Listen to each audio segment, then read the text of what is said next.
कालचा दिवस आमच्यासाठी खूप जास्त खास होता, का ते पुढे सांगतेच. पण त्या अगोदर सकाळी सगळ्यांसाठी मस्त असं गरमागरम इडल्या बनवल्या होत्या. एका साईडला चहासुद्धा उकळत ठेवला होता. आणि गावाकडून आई आणि मावशी आलेल्या आहेत आणि येताना त्या तांदूळ घेऊन आल्या होत्या आणि दुपारच्या वेळेत तांदूळ निवडत बसल्या होत्या. म्हणजे कुठेही आलं तरी निवांत बसणं हे त्यांच्या तत्वात बसत नाही असं मला वाटतं. संध्याकाळी मी आणि हे बाहेर पडलो. स्मार्ट बाजारमध्ये थोडी खरेदी करायची होती. काही खास असं नव्हतं घ्यायचं, पण एकत्र फिरण्यात मजा असते ना. क्षण खूप छोटे होते, पण मस्त मनात साठवून ठेवण्यासारखे होते. त्यानंतर महत्त्वाचा दिवस का होता ते म्हणजे काल आमच्या लग्नाला झाली 10 वर्ष पूर्ण. आता 10 वर्ष बोलायला खूप सोपं वाटतं, पण जगायला खूप काही शिकवणारं.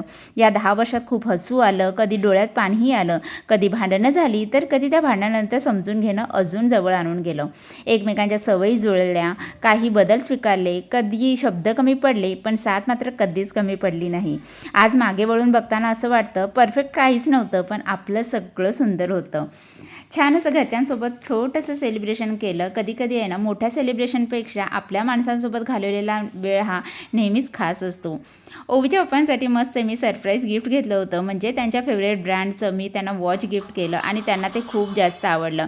आणि माझ्यासाठी ओवीच्या पप्पांच्या चेहऱ्यावरचा आनंद खूप जास्त महत्त्वाचा आहे. त्यानंतर म्हटलं छान सेलिब्रेशन झाल्यानंतर म्हटलं आता बाहेर जाऊन डिनर करूया, कारण 10वी ॲनिव्हर्सरी आहे. म्हटलं डिनर हे बाहेर झालंच पाहिजे. छान बाहेर जाऊन आमचा डिनर आम्ही एन्जॉय केला आणि अशा पद्धतीने आम्ही आमच्या लग्नाचा 10वा वाढदिवस सेलिब्रेट केला. आता भेटूया नेक्स्ट व्हिडिओमध्ये. तोपर्यंत बाय.